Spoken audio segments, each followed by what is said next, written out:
if you prefer. Today, Carola, and Rik will talk about unleashing the infinite possibilities of design. They will be hosting the event.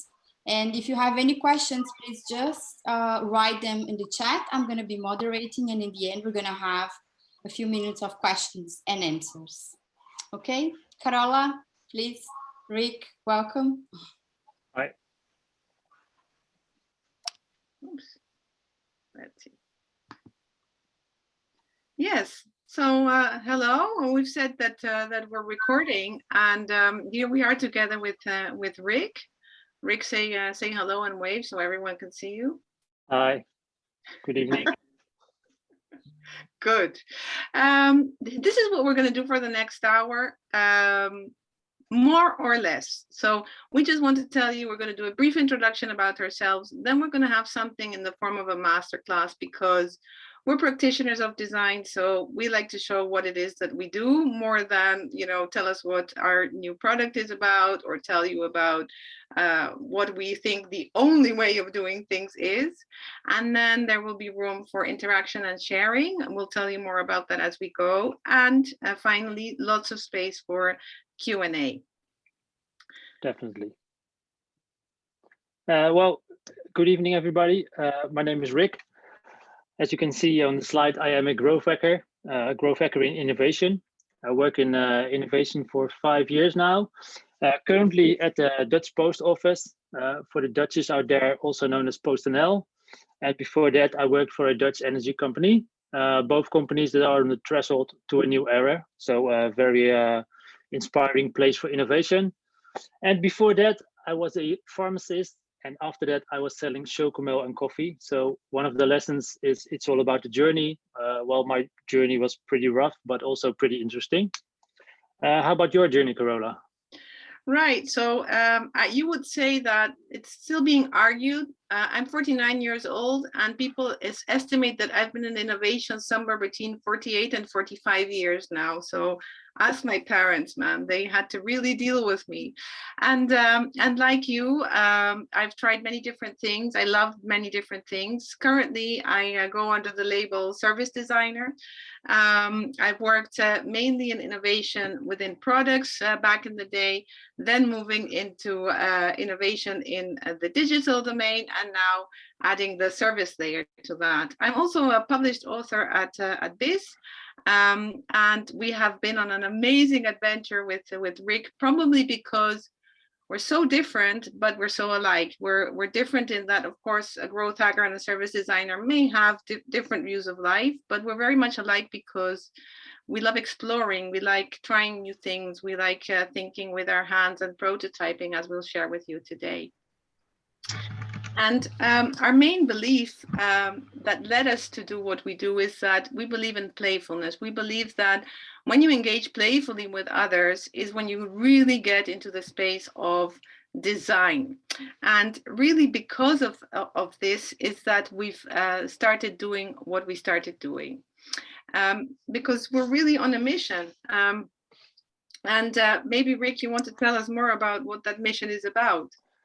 Yeah, so first of all, like the first sentence, we want to democratize design tools because, yeah, we really think the world needs more designers.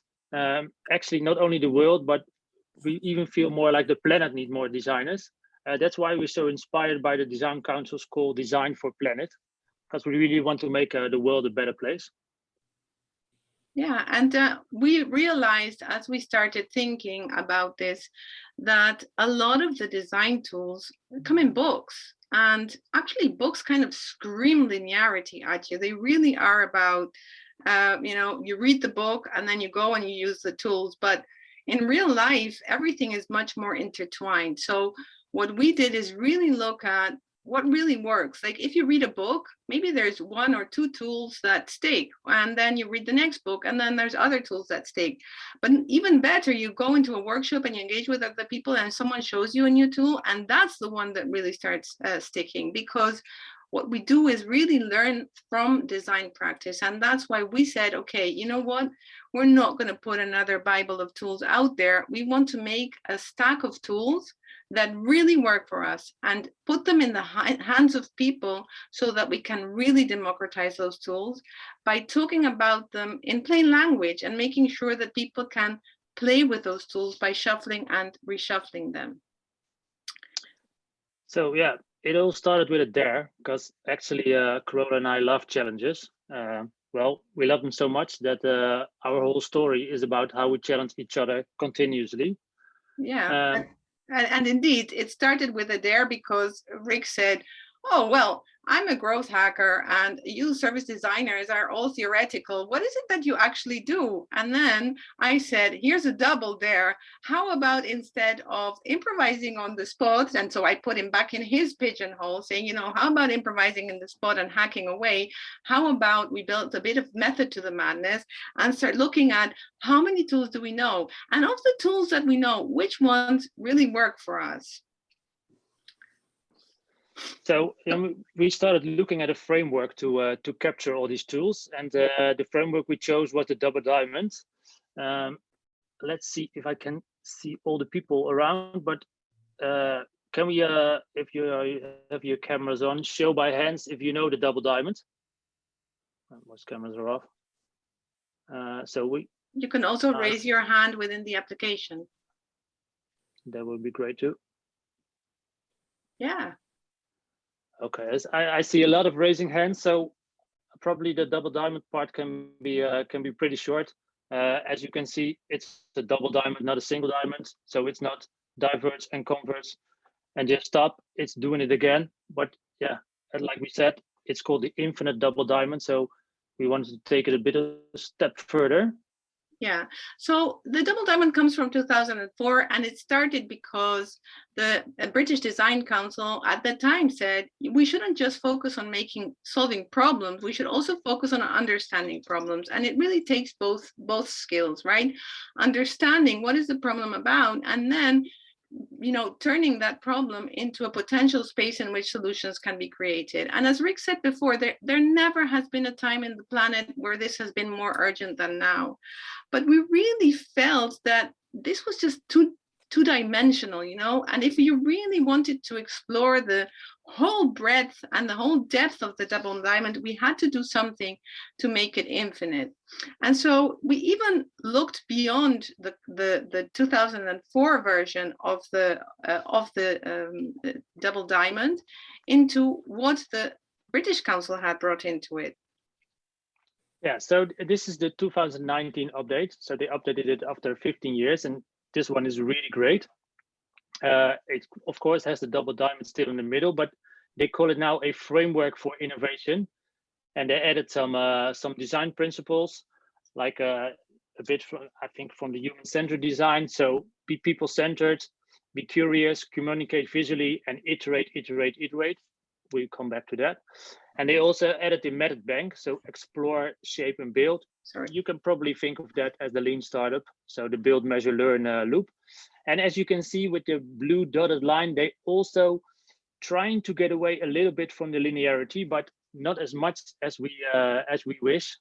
And the last one, I think, is also pretty important at the bottom, the leadership, because we can all remember the Glasgow conference a couple of weeks ago. Leadership is really important in innovation. But like we said, it's still not enough as far as we're concerned. I think you have to be a designer to understand this framework, and we wanted to make it even easier for people to use the double diamond. So that's where we come in. Yeah, so we said, okay, as Rik said, he and I love challenges, and we weren't planning on sitting on our hands. By the way, we love the Design Council, and we're very much in contact with them. And I'll tell you something, they love us right back, so that's good. And what we were trying to provoke is really coming at it from different questions. And the questions that we were wondering about is, okay, how do we get everything that's kind of jam-packed into that framework? How do we open that up? How do we make it unfold?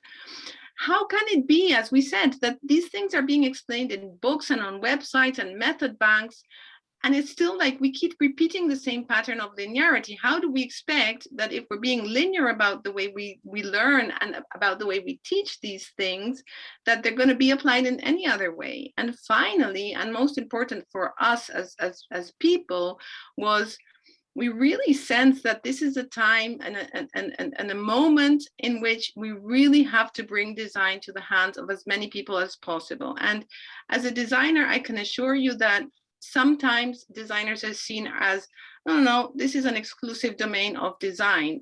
But I tend to think the contrary. I really tend to believe that if everyone is given these tools, then at the very least, more of us will start understanding that we have to focus on understanding the problem, not just solving things, so that we have more durable solutions, more resilience in the things that we do, and we really have something that everyone can use in order to design for each other and design for planet. So here's the result of what we did. And today is not about selling you our double diamond cards. Actually, you know what? We don't care if people use the double diamond cards as we made them. We want to show you the principle of how we came to this concept of the infinite double diamond cards, and we want to show you what it is that we did. So we're not going to explain any of the 80 cards that are in the pack in this masterclass. We're actually going to show you how our journey was in creating infinity out of a fabulous framework as the double diamond, and how that took shape in our lives in the middle of a very crazy context. Yes, yeah, like we said, we practitioners and we practice what we preach. So we just like to take you along on our journey, and our journey contains of 8 lessons. So here we go. Well, actually, it's a story of like 1,000 journeys, because it shows how design can be infinite when you're open to what design can do for you and for the world. And yeah. And we're going to focus on just the 8. To make it really relevant for yourself, as we showed you, we were asking ourselves some questions. We were wondering some things. We were looking at things that were there, and we thought, maybe there's a way of doing this better. So just take a moment for yourself, because it's going to make the lessons that we share just a bit more relevant. What is it that you yourself today want to take a step further in your projects? And those can be work projects, or it can be personal projects, but it has to be something that you're wondering about, thinking, am I doing this the right way? Or is this the only way to go about this? I see there's a raised hand, but I leave that to you, Anna. Okay, so take a minute to, if you want, you can write it down, but at the very least, bring it to your consciousness.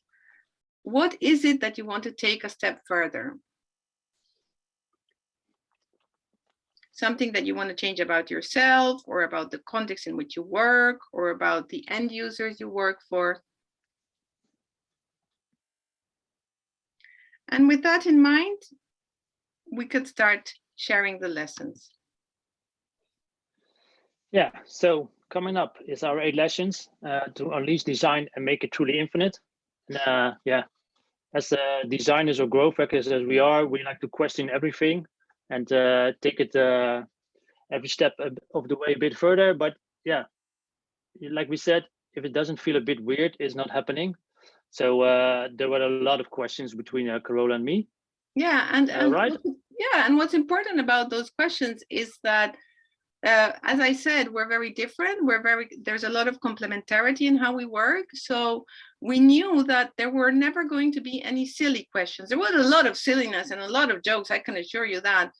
But we knew that the silliness was not in the question, the silliness was in the answers. So if we came up with silly questions, definitely you could count on the other person saying, yeah, duh, that's too obvious. How do we take it to the next level?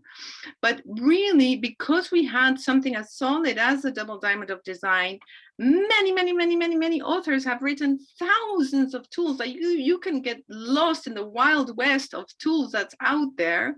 So we were not on a mission to write more. We were on a mission to find the golden nuggets of the things that really worked for us. And therefore we had to put a lot of skin in the game and a lot of traction, because as we started gathering the information, we were in the role of curators, looking at how are we going to get the tools together that are going to make a difference in people's lives. So lesson number one, obvious or not, is just start. We were not set out to create something humongous. We were just in the middle of our dare and our double dare, and we were just excited about how many tools we can come up with. And we thought, okay, I can get even more. And then Carola said, no, I can get even more. And said, I dare you to think of even more ones. And so we just started, and we just had fun, and we never thought about being here on the 22th of November in 2021, having a discussion about innovation.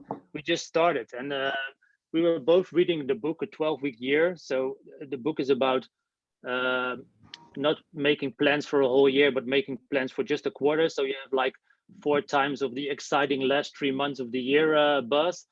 And we just said, okay, let's do this for a quarter. Let's see what we come up with, and just start. And it was not about perfection. It was just, okay, let's see what we can come up with after 3 months. And yeah, by having the challenge and just start it and see how many tools we can come up with, we just took the first step. And as you can see, this is my horrible handwriting. Another path of me would be to be a doctor, but we just started, and we just took a whiteboard and scribbled down some lines. And on the right, the bottom right, you can see we even thought of a subway map as a start, or the world to visualize the journeys to come up from A to B.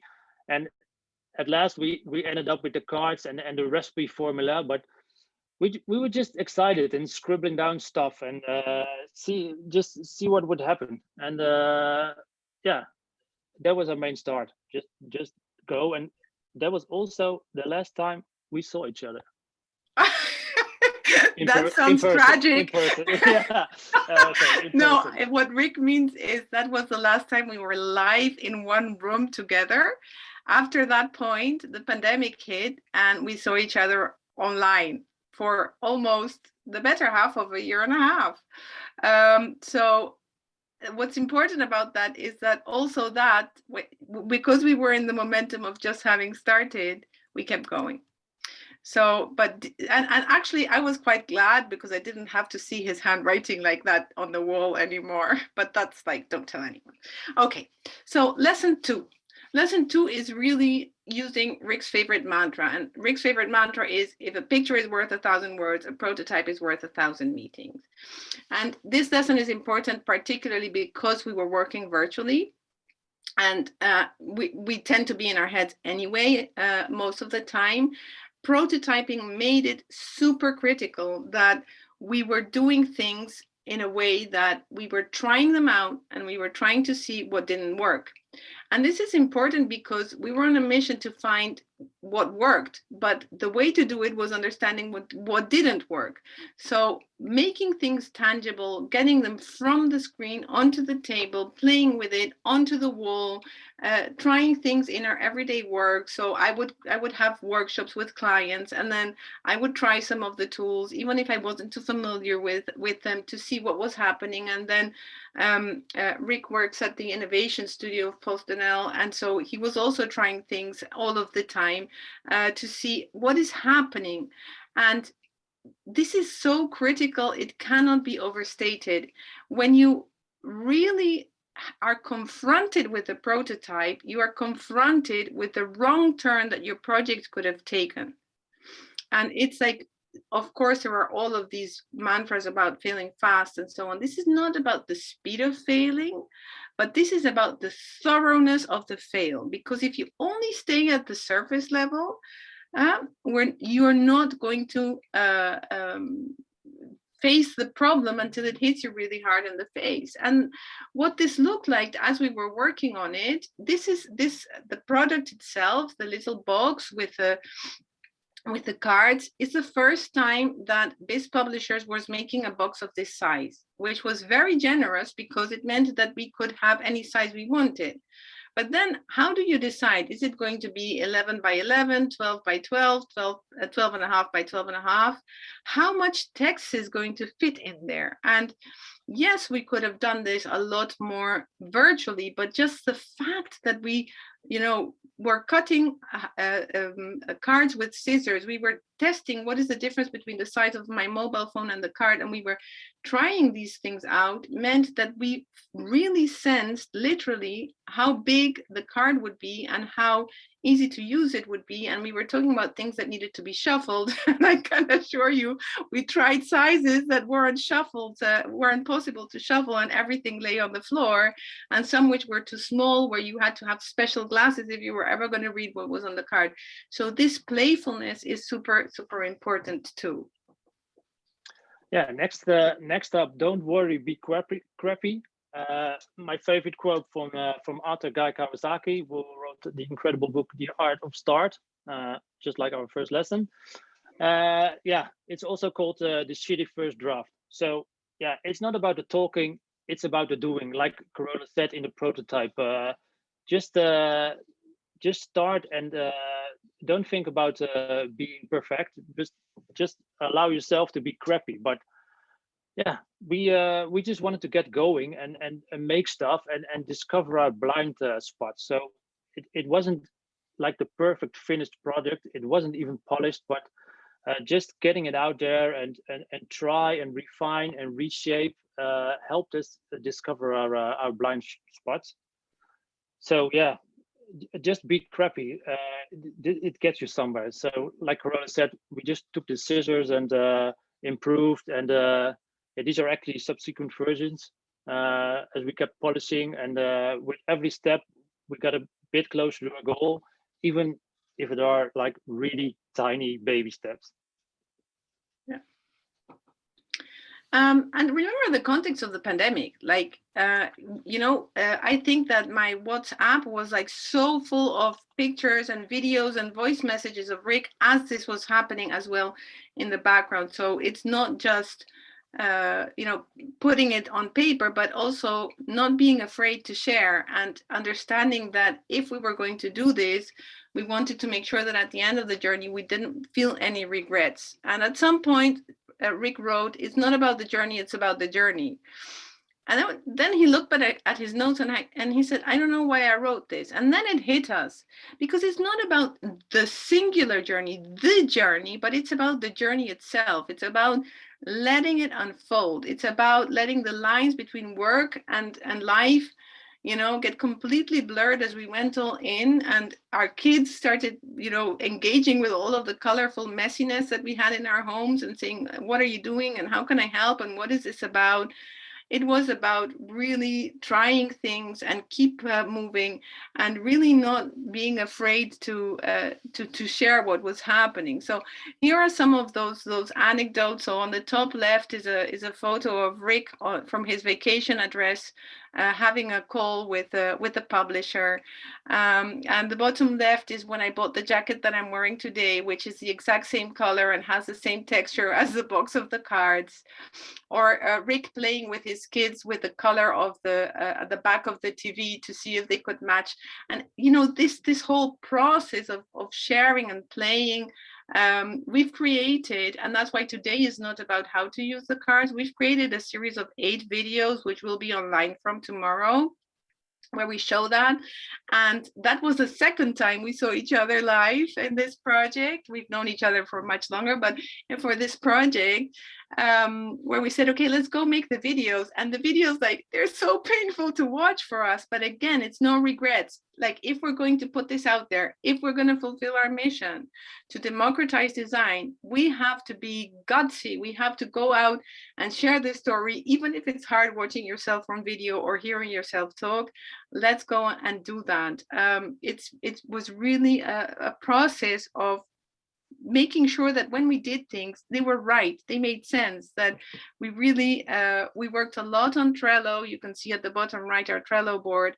That's another thing. This event was going to be at the BIS store in Amsterdam, and hey, we're online and you keep adapting, but we were like, no regrets. We want to have a moment of sharing what happened, because by showing ourselves like this, we show you that this is work being done by real people, and so can everyone else. Make use of design in this way. Yeah, no regrets. Be crappy. Make a silly video or a serious video. Be embarrassed sometimes, but yeah, it's all worth for the good cause, right? So, lesson number 5: please don't fall in love with your first solution, because that's always not the best solution. It's either too simple or too complicated or too fancy. We just shared our solutions as fast as possible, so we can co-create and co-design and shape it, because yeah, the first solution always ends up in the bin. So don't fall in love, because if you do, you get too stuck on that solution, and yeah, you need to work on them. So we did, either together online via a call, or like Carola said, via WhatsApp, or yeah, just shape it. And on the bottom left is actually one of the first designs our designer made from Argentina, and yeah, we just kept going and sharing each other's ideas, and even for the design or the copy, or probably every first idea ended up in the bin. So that's why the shredder is on the bottom right. It doesn't matter if it was Carola's idea or mine idea. It just, okay, if it wasn't a good idea, in the bin, let's go, let's move on. So please don't fall in love with your first idea. That goes to the point of copy as well. So on the top left, what you see is one of the most difficult things is editing your own work. But in the end, it was up to 2 of us. So everything that we wrote had to be rechecked by the other person, and then checked once again that everything made sense. And also going through all of those steps was really about having the generosity to improve someone's idea, knowing that their first idea is never their best idea, and really understanding what is being said here. How do we make it make sense? How do we redirect the text in a way that serves its end purpose, which is to share these amazing design tools with the world? The next quote comes that we use here to inspire ourselves comes from John Cleese, who said, while you're being creative, nothing is wrong. So having fun really made time fly for us, but most importantly, it also led to very kind of serendipitous things. If we hadn't dared to play, then we never would have touched something as holy as the double diamond of design. And actually, because we were looking at the double of design playfully, I got on a call at with Kat Drew at that time at the design council, and I said to her, look, we have this, but respectfully, if you don't want us to do this to the double diamond, then we won't. We'll stay away from any orthodox things that shouldn't be touched.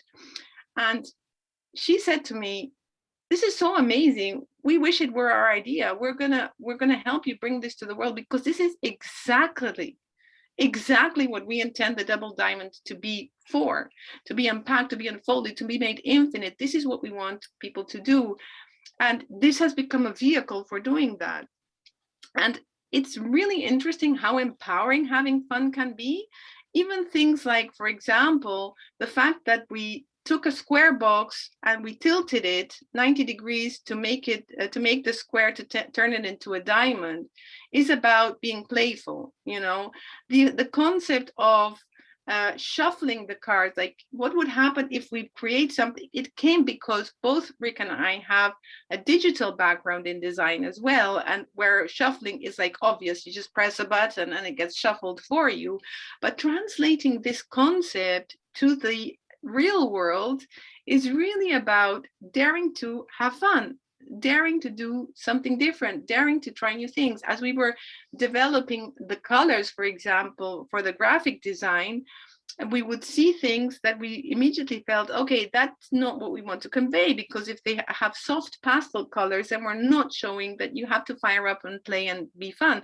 But if you go to only primary colors, then it's going to look like it's something for children to play with. And this is for everyone to awaken their inner child and play with design, but it's really a very serious way of playing. And again, this is, you really achieve that if you dare to really have fun, to dare to try new things, knowing that you're not necessarily going to be wrong. You're just trying something different. And the only way to know if it's going to work is by trying. Yeah, as I probably you understood from my intro, being a pharmacist and then selling chocolate milk and coffee, and then being a growth hacker at the time, journeys are made as you go. Like I said, I'm a growth hacker, and I can tell you, if you look on the internet, there are like 1,000 definitions of growth hacking. But one definition is that you don't accept things as they are. You literally hack your way forward to the desired outcome, and you have to try new things. Otherwise, you can't expect innovation or expect the same result, like Einstein always said. So as a growth hacker, you have, if you can see it, but you need to have a Northern Star. You go through, like Rome in this example, and just you hack your way forward with iterations and experimentations to get there.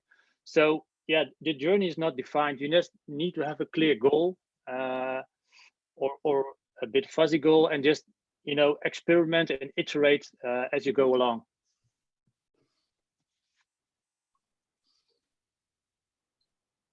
Something to share with us about the pictures of this lesson? Yes, like I think you already mentioned, like the books. If you take a book, it just be on a shelf, and it's really hard in workshops and the collaboration with people to get a book and lay it flat on the table. So that was like the basic idea from the cards.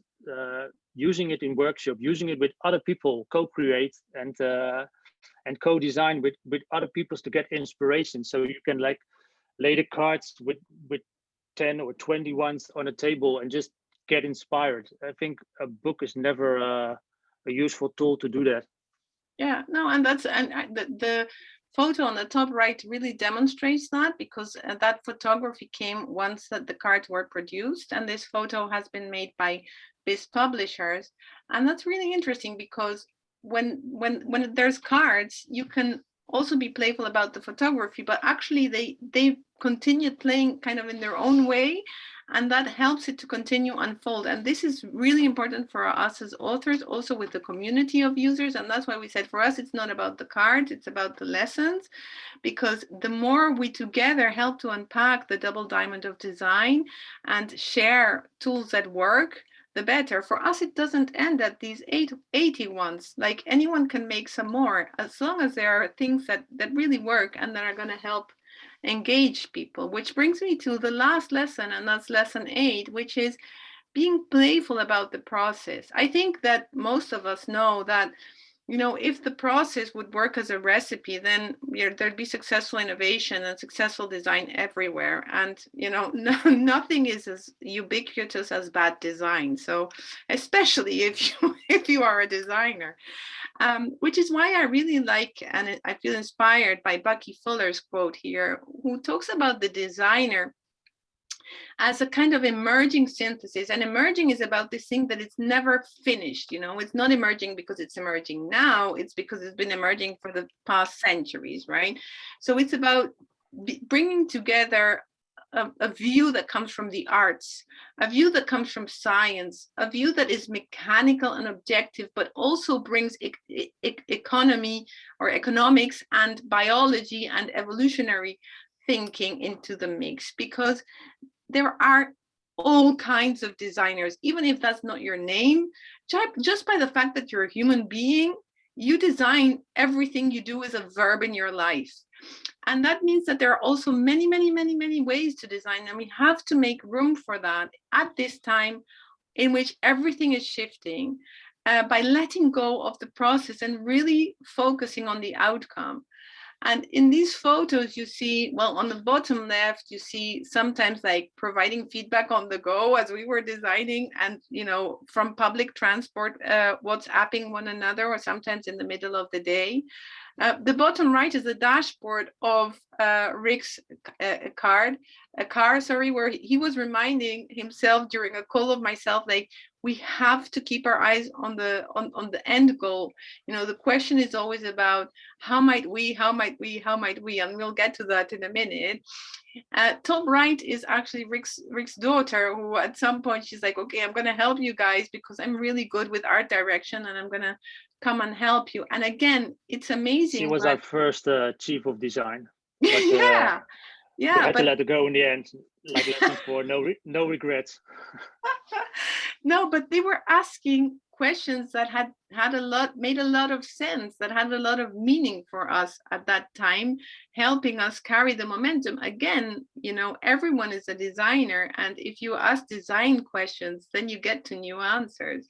And the top left is Ferdinand Jaspers, which is one of our proofreaders and one of our reviewers, and he's a professor of innovation and entrepreneurship, but always a big fan of seeing this process take shape. And I can assure you that although Ferdinand, of course, has a PhD in his field and is a very intelligent man, what Ferdinand was fascinated with was the process, was the way that we did it our own way. And by doing it our own way, we stuck like in a almost a highly determined way to make it work, to make it make sense, to make it and to be done when we had achieved the very best that was possible for us. Maybe it's not the best possible in the whole wide world, but it's what was best possible for us from a point of view of service, of really, how can we take this to the next level? Which was probably the most satisfying thing of this journey and of sharing these 8 lessons with you, is that by showing the way that we did it, which is certainly imperfect, but very human, you can see that this is something that we can all do. And summing up the lessons, it's really about getting started, about daring to prototype. It's about not being too worried with making things perfect, because perfect is the enemy of done, with not regretting anything. So if you're feeling like I'm cutting corners, so I'm not sure if I should be doing this, ask yourself, will I regret it later? And if you will, then don't let go of it. It's about understanding that if you stay at the level of the first ideas, then what you design is going to be superficial. One of the ways of gaining depth is definitely by having fun, because in any joke there is some degree of truth. So maybe there are also clues to keep improving, but also of you know, letting go of things, letting the journey unfold, and being playful about how you do it, because it's not, the diligence is not in following the perfect order of things, but the diligence is really in what is it that I want to help create, and what do I have to do, and what do I have to not skip in order to make that happen. So with that, we finished with our lessons that we wanted to share with you, and we had asked you to, yes, go ahead, Rik. Oh no, yeah. We asked you at the start of the presentation to think of a project you had in mind. So hopefully it's still in your mind. And now, if you imagine your project in your head, the question is for yourself, okay, what's the next step, the next small step you want to take your project to the next level? So hopefully you have like a piece of paper or a pen or just your computer or your phone to write it down and briefly answer this question. What do you want to take a step further in your project? We give you like 1 or 2 minutes to write it down, and please think about it. Time starts now.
So I hope you all wrote something down.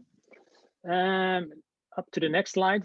The question we already mentioned a couple of times, maybe a couple of more times. And the question that was even in my car during a call with Carola. How might we? Yeah. Carola, take it up. So how might we is something that you may be familiar with. It's a tool for helping you reframe and understanding the problem. Typically, how might we, it can be used at the beginning of a project, but it can be used the whole time. This is also part of the point why we talk about making things infinite. Don't necessarily say, okay, in which phase of the process do I use it? You can always check and recheck and check in with yourself. How might we? And what how might we allows you to do is to take the problem and not just state it as a given, as a problem, but to engage in a sense of wonder and framing it as a challenge. And in the card, at the back of the card, it says the following: your how might we question makes you wonder because there are multiple ways of answering it. And yet you don't know how. That's why it starts with how. In other words, your how might we question does not point at a solution, but actually clarifies the problem to the point of being a thought-provoking trigger to look for ways to solve it. So what I'd like to ask you to do next is to take the challenge that you wrote for yourself and cut it into the 3 bits of the how might we: the how, the might, and the we. And how is really engaging with your sense of wondering. Like, you've presented a challenge. If you knew how to answer it, it wouldn't be a challenge. So when you think about how, think about what is the aspect of the challenge that you're wondering how the most of, and you can just put a circle around it. Then might is really about, is there more than one solution? Because otherwise this would say, how will we, right? But it says might. So maybe we're looking at the how, at the core of the issue. Maybe look at it later on today and make a list of maybe 3 points. Leave them blank for now, but at least 3 alternatives of the approach, because that's where the might is, the approach. So for example, engaging with others, for example, exploring other things that are similar, etc. And we, of course, is about you and the other person. And the other persons are those that can bring perspective to your problem. And again, here I'd invite you to put 3 bullet points. And well, we can warn you about that. Like, don't ask people who will tell you the socially desirable answer, but who else might you want to engage? So as I said, for us, we had a series of questions as we looked at this problem. You know, how might we democratize the tools of design? How might we do it in a way that is not linear as it is in books? And being able to reframe this question multiple times using the how might we structure led us to think, well, wait, if it's not a book, like how do we do this? And this again leads to the creation of solutions. So the interesting thing about the how might we question is that it doesn't point at a single answer. It points at opening what is going to become the solution space. I think with that, we can move to our Q&A. I saw that there were already some spontaneous questions showing up for us on the screen. But before that, perhaps there's someone who feels like, I really want to share my challenge. I really want to share what I'm wondering about, because the last part of the how might we is, of course, we. So if you feel you want to share it, please type it into the chat.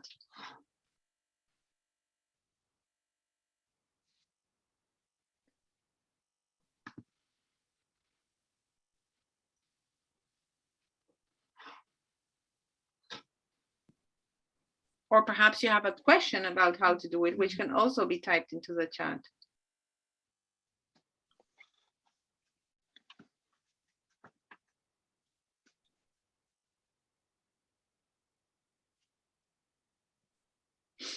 Okay. Then I suggest we move into the Q&A. Yeah. Would you like me to read to you? Yes, please. Amazing. So, so first there was a comment. So Ari, he said it was when Rik was talking about don't fall in love with your first solution. So with the first idea. So what he says is that this is the most difficult thing to accept by first-time entrepreneurs, that most of them are very attached to the idea of a solution, like Gollum with his precious ring. So that was a comment about that. And then we have Maria asking the questions. She's saying that you have been very generous by sharing the process. So she would like to ask, how was the test phase? How many tests you did? With who? And where you present, or you just give the deck to people to try it? And how was all this test phase affected the outcome? Yeah, I think actually our whole journey was one big test phase. Yeah, as we mentioned in the lessons, don't worry, be crappy. So we started reaching out to people really at the beginning. When we started the journey, we had like a rough idea what the cards was going to be for. So yeah, as I mentioned, I work for PostNL for a corporate innovation team. Our team is called the Innovation Studio. In other corporates, it's called Innovation Lab, stuff like that. So I know from PostNL there are a lot of innovation labs with corporates all around, like yeah, you know, all the Dutch big corporates, Albert Heijn, Jumbo, Hema, stuff like that. So that was our first group. So yeah, actually my colleagues were like the perfect example to test for. The second group was like, I'm a growth hacker, so there's like a big growth hacker community, always looking for tools, UX designers, service designers, probably freelancers that work for clients. Was like a big group. So yeah, we can test it with growth hackers or UX designers. And at last, we also had the students. So Carola also mentioned Ferdinand, the professor of the innovation school. So students were also like a group we were pretty interested about. Yeah, it was like testing and sharing all of the time. And I think what's important, like we also validated with several non-designers, and actually that was very important because like even the micro learnings fed back to our design process. But I think one of the main learnings was because we wanted to democratize design, when we started sharing with non-designers, they're like, oh my God, you're saying so many things that are so, like, I need to Google this before I understand what you're doing, which is why we created a little booklet. And in that booklet, there is like an explanation of what this is, how it works, what the different phases of the double diamond are. We also created some example journeys so that people can, like, if you're trying to do this, use these cards in this order, they're inside that little book. Because obviously we were true to our conceptual aspect that, you know, books are linear, but we learned that just giving people the tools would work in a disempowering way because they wouldn't know what to do with them. And so these kinds of learnings were really important. And then something that was very important for us as well in the validation was, if you read the text, do you know what to do with this? And for this, as Rik pointed out, particularly students were very important because they had more time to validate and review things for us. Later, as we had a finished product, we also showed the product without saying anything and asked people to tell us did they know what it was and what it was for. And actually, I think you did that via an online platform, Rik, as well. Yeah, I did it via Usability Hub. Just ask the question and just show them a picture and a brief description and say, okay, what do you think this is? And let them answer the question. And yeah, we also did that with the text on the BIS side and just iterated a couple of times till people answered the question a lot better than the first time. So yeah, also after the product was finished, we still worked on the proposition. Yeah, but thanks for the question. It's a very valid question. Maybe we think it's so obvious that we didn't say it. Yeah. So the next question is about how long did it take the whole process from when you well, I can assume it's during the pandemic, right? Like, but yeah, that's for you. So how long did it take the whole process? Yeah, actually the first the whiteboard with my nasty scribbling was on the 11th of March 2020. So it was literally the day before the pandemic hits the Netherlands. Wow. And yeah, we published BIS published the cards in September 2021. So that's 1 year and 6 months. Yeah. The next question is from Ralph. So what do you think of changing perspective during the ideation phase? Yes. Maybe Ralph, you want to explain what you're asking, but of course, yes. It's Yeah, part well, of the work. I can explain myself. For now, it looks like you're focusing a lot on making prototypes and the lessons learned during this phase. I have learned that it's really interesting to change your perspective before you start prototyping. So before you come up with a solution and that kind of stuff. So I was just wondering, did you take this into account, or how do you look at it? Oh, great question. Yeah. Yeah. So you remember that we told you we did the dare and the double dare. So Rik was saying, well, Carola, I mean, you designer people, you know, like you've got so many tools. What works? What doesn't work? How do you know? And we dared ourselves to create a list of all of the tools that we knew. And then we're like, okay, there are too many. How do we structure this? So we structured them by the 4 phases of the double diamond of design. And those phases are discover, define, develop, and deliver. Discover and define belong to the problem space, which is what you're talking about, and the other 2 belong to the solution space. When we started populating this, which was an Excel sheet or a Google spreadsheet, we realized that Discover was completely overpopulated. Like, design tools totally excel at showing you discovery and, as you said, the definition of the problem before you start ideating. And we saw that there was a huge need for tools, particularly in develop and deliver.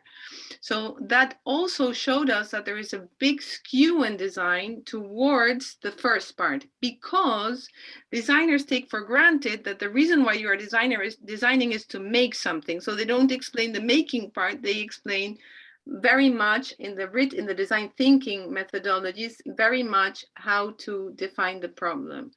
That said, yes, I agree with you that defining the problem is absolutely necessary, because otherwise you're working on solving the wrong problem. But as you ideate, evolving your understanding of the problem is always a good thing to carry on, because otherwise, if you already know what the solution is at the beginning of the journey, then the solution will probably lose impact and relevance at the end of the journey. And so one example that I like to give about this is the empathy map, which is a tool that is used in order to empathize with the end user at the beginning of the process, typically to say, who are we designing for? And it's great to do that, but if you then forget that you did that and don't look back, then there's no point in doing that. So the empathy map can also be used in delivery to check, am I really tailoring to the end user as I wanted? And how can I build a communications campaign that speaks to their hearts and their minds and the use that they're going to make of the artifact service or whatever it is that you have designed? So you need both. You need clarity at the beginning, but ongoing clarity as you get deeper into the matter, so that you don't, as we said, you don't get in love with your own ideas. So in order to kill your darlings, you always have to keep including outside perspective, or otherwise you narrow down too quickly or become too trying to confirm yourself. Yes, thank you. Great.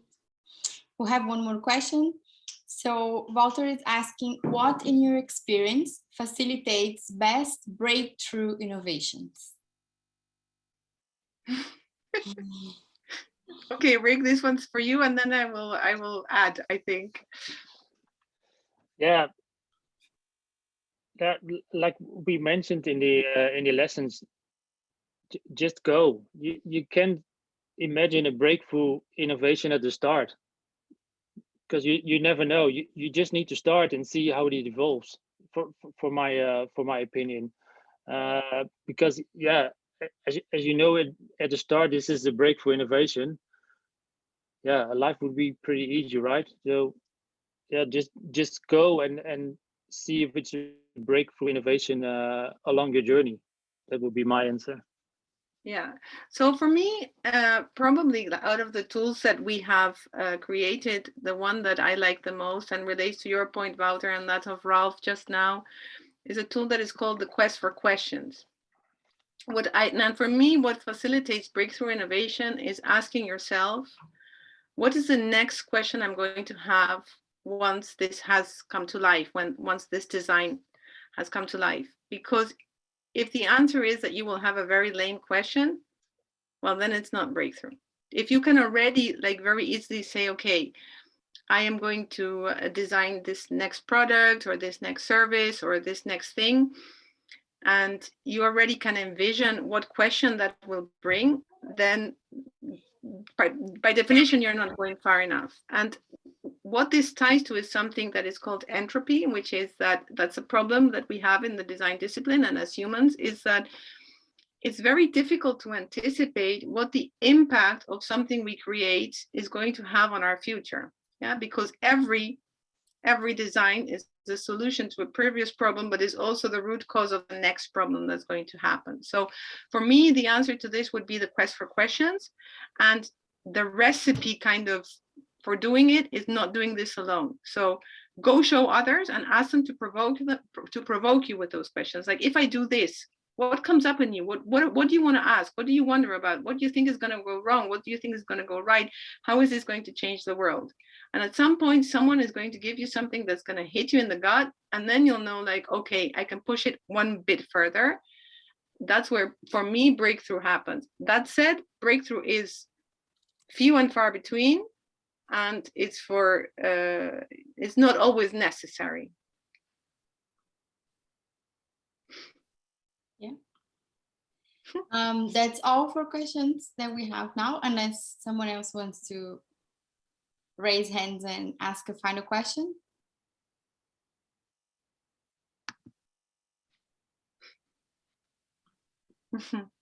Okay. I saw something else coming in the chat. Okay. I shared the link to the tool, so if anyone wants to check the Infinite Double Diamond with this website, so they can click the link. Yeah, so we're super happy that you came, that you joined us today. It's always fun to see, who's going to be here and what questions are they going to be. We learn every time. We're super curious and we love that. As said, it's not our intention that these are the final tools forever and ever, because it's an ongoing process. We've created, obviously I work together with a growth hacker, so we have a hashtag. Yes, Rik, woohoo! So our hashtag is #IDD cards, Infinite Double Diamond cards. Share things, share opinions, ask us the next question. Everything's welcome, because these tools are really made for sharing and are made in that spirit. Mm-hmm. And also in that spirit, I particularly want to thank the team at BIS for being here today with us, for being very visible. Typically publishers are like, okay, we're in the background, and you facilitated this for us. So we're very grateful for that too. And we hope the conversation will continue. Yes, and please hit us up for if you have any more questions. Great, thank you so much, Carola and Rik. And yeah, all the attendees will also receive an email with the form, so they can give more feedback. And then if there's anything coming from that, I'm gonna share with Rik and Carola. So yeah, we told you we're sharing from tomorrow. We love feedback. the silly videos. So watch us online if you want a little laugh. And in those videos, we talk about a bit more about how to use the tools and what they're for. Great. Amazing. Thank you so much. Thank you. Bye. Yeah. Okay. Bye-bye. Bye-bye. Bye.